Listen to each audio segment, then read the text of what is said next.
ស្រណំកាយស្រីធ្លាប់តែគៀកកាអូនលាទៅហើយឆ្ងាយទាំងអាឡ័យនឹកឃើញម្ដង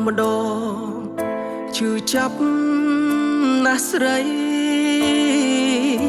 មិនគួរចរណៃអូនចោលបងទេអោដៃអើយដៃធ្លាប់តែរក្សាមិនគួរឡើយណាដៃបានទៅគេធ្លាប់ក្តិចក្រញ៉ាំហើយច្រៀងបំពេស្នាមខំចាំទេភ្លេចហើយឬវ័យឥឡូវកាយស្រីឃ្លាតពីបងហើយឆ្ងាយអើយសែនឆ្ងាយ